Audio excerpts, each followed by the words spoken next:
রতন নিজের রিক্সা নিয়ে দাঁড়িয়ে আছে বাজারের রাস্তায়। এই গ্রামে সে একাই রিক্সা চালায়, কিন্তু আজকাল আর কেউ রিক্সায় বেশি উঠতে চায় না। উঠলে সবার গন্তব্যে পৌঁছতে দেরি হয়ে যাবে যে। রতনের অনেক দিনের ইচ্ছে একটা মোটর ভ্যান কেনার, কিন্তু তার পয়সার কম। সারাদিনে কটাই বা প্যাসেঞ্জার পায় সে। রতন হতাশ হয়ে দাঁড়িয়ে আছে। বাজার খোলার শুরু থেকে সে দাঁড়িয়ে আছে রিক্সা নিয়ে, কিন্তু সন্ধে হতে চলল, একটা প্যাসেঞ্জারও জুটল না আজ তার ভাগ্যে। রতন বিরক্ত হয়ে একটা বিড়ি ধরায়।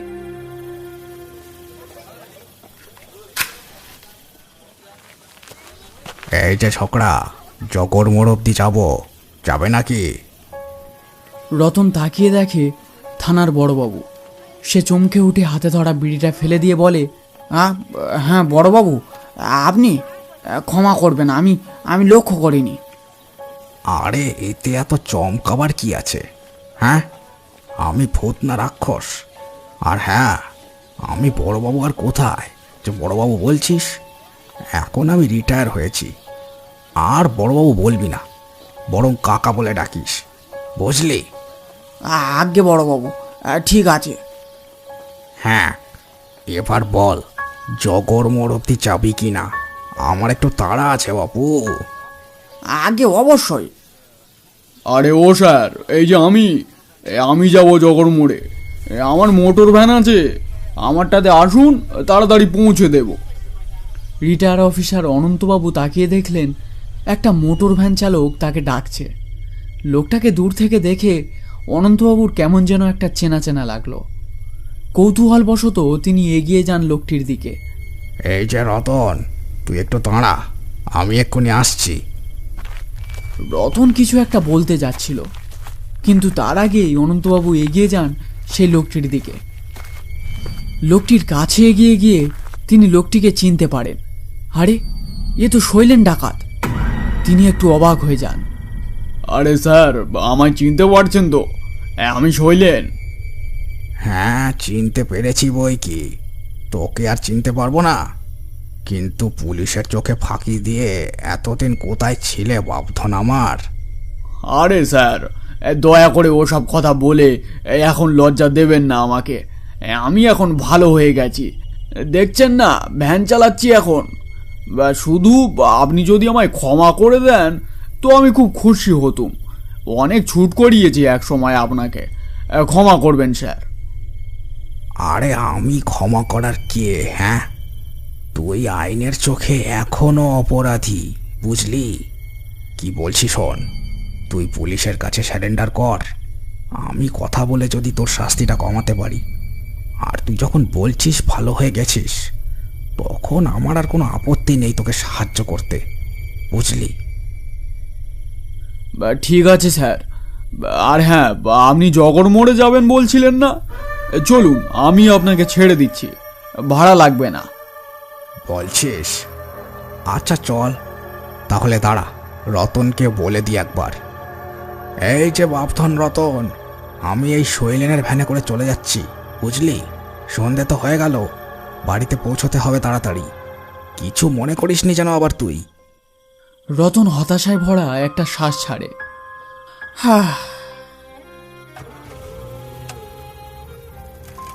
শৈলেন ভ্যান ছেড়ে দেয়।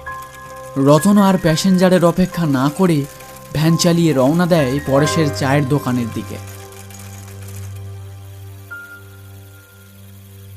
বসন্তের এই ঝলসে দেওয়া গরমে কেউ নিজের বাড়িতে একটুও টিকতে পারছে না।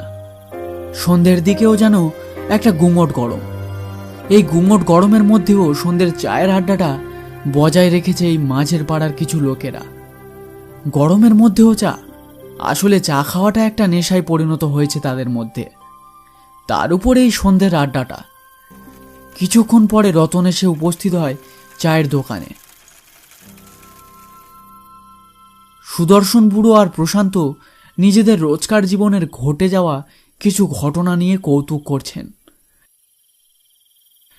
কিন্তু চায়ের আড্ডায় বসে মনমরা হয়ে কি যেন একটা ভেবে চলেছে রতন। চায়ের দোকানদার পরেশ সেটা লক্ষ্য করে। এই যে রতনদা, আজ তুমি কোনো কথা বলছো না, কি ভেবে চলেছো বলো তো? রতন অন্যমনস্ক হয়েছিল। পরেশের কথায় একটু নড়ে চড়ে উঠল সে। হ্যাঁ হ্যাঁ, ও কিছু না, এমনি। কি বলছো? আমি সেই তোমার আসার পর থেকেই দেখছি তুমি কি যেন একটা ভেবেই চলেছো, আর তুমি বলছো এমনি। এবার সুদর্শন বুড়ো ব্যাপারটা লক্ষ্য করলো। তাই তো, কিরে রতন, তোকে এত মন মরা দেখাচ্ছে কেন? আর বলো না কাকা, এই রিক্সাতে বেশি কেউ উঠতে চাইছে না, আর সবার যেন একটা তাড়া আছে। যাই হোক, দিনে 2-1 জন ওঠে আমার রিক্সাতে, কিন্তু সেটাও লোকের চোখে সহ্য হচ্ছে না। কি বলছিস, একটু খোলসা করে বল না রে বাপু, কার চোখে সহ্য হচ্ছে না? এই তো আজকের কিছুক্ষণ আগের ঘটনা। বাজারে দাঁড়িয়েছি রিক্সাটা নিয়ে, অনেকক্ষণ ধরে দাঁড়িয়েছিলুম। তারপর থানার বড়বাবু, যিনি এইবার করে রিটায়ার করেছেন, তিনি এসে আমায় জিজ্ঞেস করলেন, এই যে ছোকরা, জগর মোড় অব্দি যাবে নাকি? আমি যেই না বলেছি যাব, অমনি দেখি ব্যাটা শৈলেন বড়বাবুকে জোরে জোরে ডেকে বলল, আরে ও স্যার, এই যে আমি যাব জগর মোড়ে, আমার মোটর ভ্যান আছে, আমারটাতে আসুন, তাড়াতাড়ি পৌঁছে দেব। অমনি বড়বাবু আমার ভ্যান ছেড়ে শৈলেনের ভ্যানে গিয়ে উঠে পড়েন। এটা কেমনতর কাজ বলো তো কাকা? বড়বাবু আমার কাছে প্রথম এলো, আর আমি রাজিও ছিলুম, কিন্তু আমার প্যাসেঞ্জারটা ওর দিকে টেনে নিল মোটর ভ্যান দেখিয়ে। এমন করলে কাকা, আমার সংসারটা চলবে কিভাবে বলো তো? ঘরে আমার বউ বাচ্চা আছে, তারা তো না খেতে পেয়ে মরে যাবে। এদিকে আমি অন্য কোনো কাজও জানি না যে সেটা করে আমাদের পেট চালাবো। এখন তুমি একটা উপায় বলে দাও কাকা। সুদর্শন বুড়ো কিছুক্ষণ চুপ থাকে। আসলেই মাঝের পাড়াতে সকলেই শৈলেনকে একটু এড়িয়ে চলে, বলা চলে সকলেই ভয় পায় তাকে দেখে। তার কারণ সে এককালে ডাকাতি করত। একদিন ডাকাতি করতে গিয়ে বামাল শুদ্ধ ধরা পড়ে পুলিশের হাতে শৈলেনের চেলা চামুন্ডারা, কিন্তু শৈলেন পালাতে সক্ষম হয়। তারপর আর তার খোঁজ পাওয়া যায়নি। বছরখানেক গা ঢাকা দেওয়ার পরে আবার সে এসে জুটেছে এই গ্রামে। কি বলি বলতো, তুই তো জানিস ও বেটা কেমন, ওর সাথে মুখ আলাপন করতেও ভয় লাগে। সেখানে আচ্ছা, বড়বাবু শৈলেন কি চিনতে পারেননি? আরে কি বলছো? বড়বাবু কিনা শৈলেনকে চিনতে পারবে না? মনে নেই শৈলেনের চেলা চামুন্ডাদের কিভাবে পাকড়াও করেছিল বড়বাবু? শৈলেন পালাতে সক্ষম হয়েছিল তখন, কিন্তু বড়বাবুর করা আঘাতের চিহ্ন এখনো ব্যাটা শৈলেনের মাথায় ছেপে আছে। সেই বড়বাবু কিনা বলবেন শৈলেন ডাকাতকে? তাহলে বড়বাবু ওকে পাকড়াও করে পুলিশের হাতে তুলে না দিয়ে ওর ভ্যানে উঠে পড়লেন যে বড়? আরে আমার কানে কিছু অস্পষ্ট কথা এসেছিল। শৈলেন বলছিল যে ও ভালো হয়ে গেছে, আর খারাপ কাজ করবে না। সেটা শুনে হয়তো বড়বাবুর মন গলে গেছে। হ্যাঁ, বড় লোকেদের বড় সড়ো ব্যাপার আর কি। জানেন না তো, ও বেটা শৈলেন কোন ঘাটের জল খায়? আমি কানাঘুষো শুনেছিলাম শৈলেন নাকি বড়বাবুর তাড়া খেয়ে সেই বেগো গ্রামে গিয়ে গা ঢাকা দিয়েছিল। ওই অত দূরের একটা গ্রামে ও বেটা গা ঢাকা দিয়েছিল। যেই না বড়বাবু রিটায়ার করলেন, ঠিক সেই সময় ও বেটা আবার ফিরে এলো এই গ্রামে। মতলব আর বুঝি না। সুদর্শন বুড়োর কথা শেষ হতেই পরেশের চোখ গেল সামনের রাস্তার ওপারে একটু দূরে একটা ছাউনির দিকে। একটা বিশাল চেহারার লোক সেখানে দাঁড়িয়ে আছে মনে হলো পরেশের। লোকটি যেন উসফাস করছে ছাউনির মধ্যে। কাকা, ওই দেখতে পাচ্ছ? ওই যে একটা লোক ছাউনিটার মধ্যে কেমন যেন একটা উসপাস করছে মনে হচ্ছে। সবাই তাকিয়ে দেখে সেদিকে। সত্যিই একটা বিশাল চেহারার লোক ওই ছাউনিটার মধ্যে দাঁড়িয়ে আছে, সবাই দেখতে পায়। মনে হচ্ছে লোকটা কারোর অপেক্ষা করছে ওখানে দাঁড়িয়ে, কি জানি। হবে হয়তো। এমন সময় শৈলেন তার মোটর ভ্যান চালিয়ে চায়ের দোকানটার সামনে এসে দাঁড়ায়। শৈলেন হন্তদন্ত হয়ে চায়ের দোকানের ভিতরে ঢুকে যায়। এই, এক কাপ চা দে তো দেখি।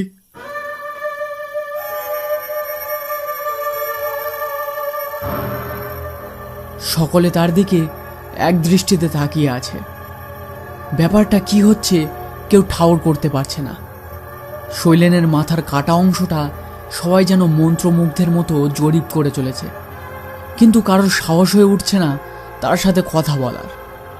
শৈলেন সেটা লক্ষ্য করে বলে, কি গো কাকা, আমাকে কি মেয়ে মানুষের মতো দেখতে লাগছে নাকি? অমন হ্যাংলার মতো সব তাকিয়ে আছো যে বড়। সুদর্শন বুড়ো মুখটা বেঁকিয়ে চোখ সরিয়ে নেয় শৈলেনের দিক থেকে। এমন সময় রাস্তার উপরের ছাউনিটার মধ্যে দাঁড়িয়ে থাকা লোকটা এগিয়ে আসে চায়ের দোকানের দিকে।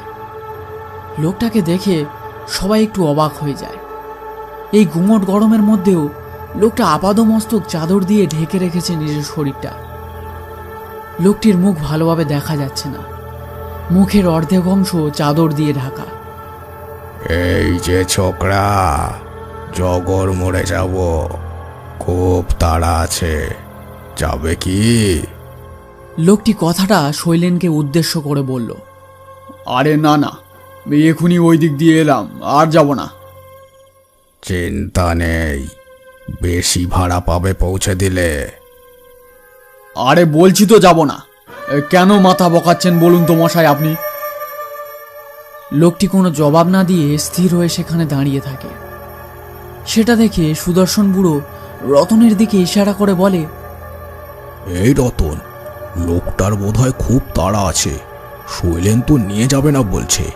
তুই বরং তোর রিক্সা করে লোকটাকে জগর মোড় অব্দি পৌঁছে দে, ডবল ভাড়া দেবে বলছে লোকটা, এ সুযোগ ছাড়িস না। হ্যাঁ ঠিক আছে কাকা। মশাই, এই আপনি আসুন, আমার রিক্সাতে পৌঁছে দেবো আপনাকে। এই কি, আমার প্যাসেঞ্জার কিনা নিয়ে যাবি তুই? ব্যাটা তোর এত বড় সাহস! দেখি তুই কিভাবে আমার প্যাসেঞ্জারটাকে নিয়ে যাস। রতন এবার একটু ভয় থতমত খেয়ে দাঁড়িয়ে যায়, কিন্তু রাগে গা জ্বলে ওঠে সুদর্শন বুড়োর। সে আর চুপ থাকে না। দেখ শৈলেন, তুই তো বললি এক্ষুনি যে তুই যাবি না জগরমোড়ে লোকটাকে পৌঁছে দিতে। সেখানে রতন পৌঁছে দিতে চাইছে, তাতে তোর অসুবিধাটা কোথায় আমি ঠিক বুঝতে পারছি না। শোন বুড়ো, আমার ব্যাপারে বেশি নাক গলাবি না, বুঝেছিস? আর রতন, তোর খুব শখ না প্যাসেঞ্জার তোলার? যা, নিয়ে যা ওকে, নিয়ে যা, কিচ্ছু বলবো না। যা, নিয়ে যা, পৌঁছে দে ওকে। পৌঁছে দে। রতন ভয়ের চোটে সেখানে দাঁড়িয়ে থাকে। সুদর্শন বুড়ো বলে ওঠে, রতন, তুই যা, লোকটাকে গিয়ে পৌঁছে দে, আমরা আছি তো, ভয় পাস না একদম। যা যা, লোকটার আবার তাড়া আছে, তাড়াতাড়ি যা বাপধন। সুদর্শন বুড়োর কথায় রতন একটু সাহস পায়। মশাই, আসুন, আপনি রিক্সাতে এসে বসুন।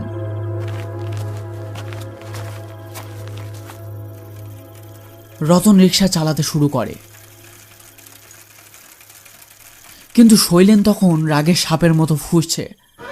সে যেন এই ব্যাপারটাকে কিছুতেই মেনে নিতে পারছে না। আজ রতনের ভবলীলা সাঙ্গ।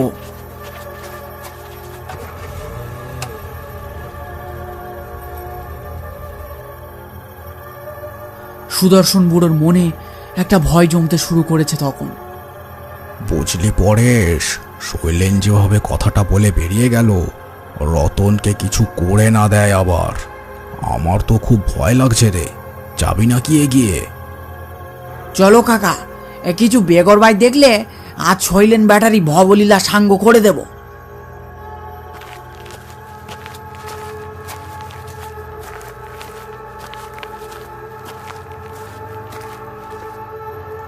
রতন জোরে প্যাডেল চালিয়ে অনেকটা দূর এগিয়ে এসেছে তখন। রিক্সাতে লোকটি একদম চুপচাপ বসে আছে, কোনো সাড়া নেই লোকটির মধ্যে। নিস্তব্ধতা ভঙ্গ করে রতন বলে ওঠে, মশাই, আপনি এই গরমের মধ্যেও চাদর মুড়ি দিয়ে আছেন, আপনার গরম হচ্ছে না? লোকটি কোনো জবাব দেয় না। রতনের একটু অস্বস্তি বোধ হতে শুরু করলো।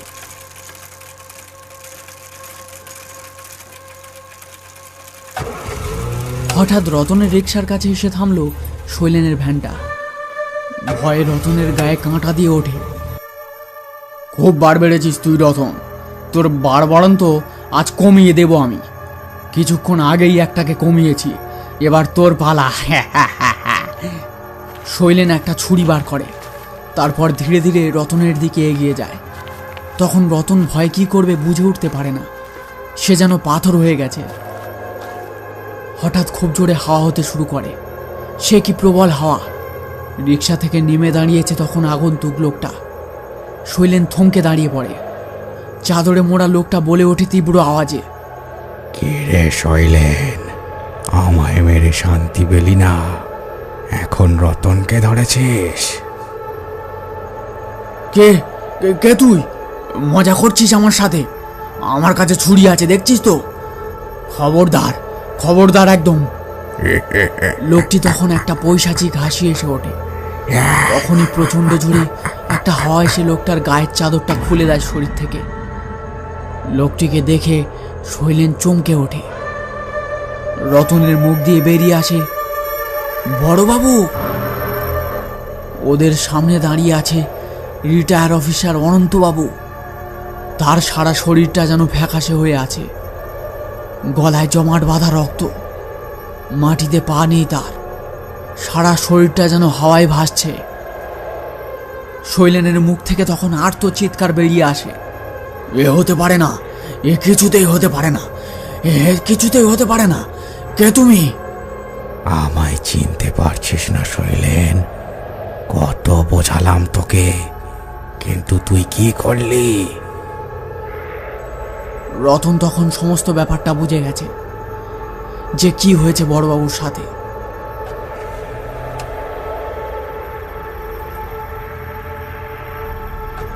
স্যার, মনে আছে আপনি আমার কত ক্ষতি করেছিলেন? আপনার জন্য আমি পাগলের মতো পালিয়ে বেরিয়েছি, জানেন? আমার ওসব কথা কেন এখন? তুই এখন ভালো হয়ে গেছিস, ওসব আর ভাববি না। স্যারেন্ডার হয়ে যাবি, বাকিটা আমি দেখে নেব। স্যারেন্ডার? এখন স্যারেন্ডার কে কাকে করে সেটা দেখবার বাকি মাত্র।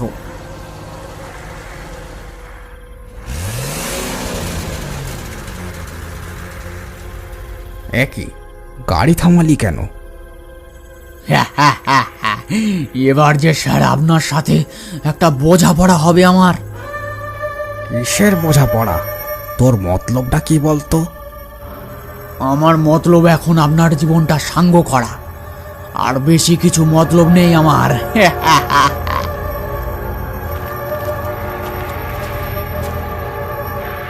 দেখ শৈলেন, তুই কিন্তু ভুল করছিস, এটা এর কিন্তু কোনো ক্ষমা নেই। আর কোনো ক্ষমা চাই না আমার। অনেক জ্বালিয়েছিস আমায়, অনেক ক্ষতি করেছিস তুই আমার, এখন তার প্রতিশোধ নেবার পালা। ছেড়ে দে আমায়, ছেড়ে দে, ছেড়ে দে বলছি। ছেড়ে দেব?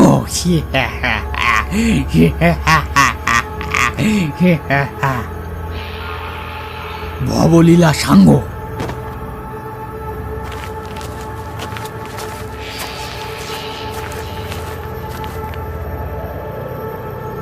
ভুল করেছি, আমি ভুল করেছি, আমায় আমায় ক্ষমা করুন দয়া করে। এ ভুলের কোনো ক্ষমা হয় না শৈলেন। শৈলেনের হাতের মুঠো থেকে ছুরিটা বাইরে বেরিয়ে আসে। শৈলেন পালানোর চেষ্টা করছে, কিন্তু তার পাটা যেন একটা অদৃশ্য হাত ঝাপটে ধরেছে, ওকে এগোতে দিচ্ছে না।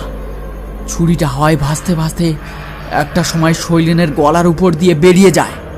সঙ্গে সঙ্গে শৈলেন ধপ করে মাটিতে পড়ে যায়। ভবলীলা সাঙ্গ।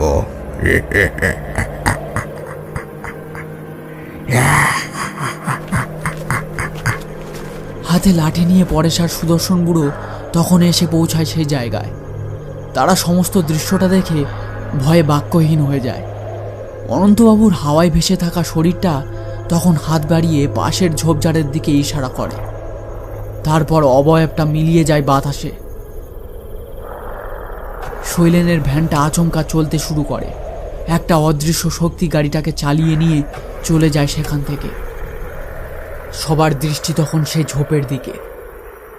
সুদর্শন বুড়ো লাঠি হাতে নিয়ে ঝোপের দিকে মন্ত্রমুগ্ধের মতো এগিয়ে যায়। তার পিছু পিছু পরেশ আর রতনও এগিয়ে যায় সেই ঝোপের দিকে। ঝোপের আড়ালে পড়ে আছে রিটায়ার অফিসার অনন্তবাবুর প্রাণহীন মৃতদেহটা।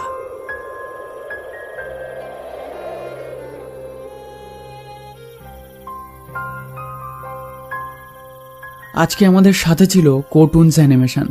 তোমরা কার্টুনস অ্যানিমেশন চ্যানেলটি থেকেও ঘুরে আসতে পারো, ওখানেও খুব সুন্দর সুন্দর অ্যানিমেটেড হরর স্টোরি তোমরা দেখতে পাবে। আর হ্যাঁ, গল্পটা তোমাদের কেমন লেগেছে কমেন্ট করে জানিও, আর তোমাদের কেমন ধরনের গল্প পছন্দ সেটাও জানিও। তো চলো আজকে এই পর্যন্ত, আবারও ফিরে আসবো একটা নতুন গল্প নিয়ে।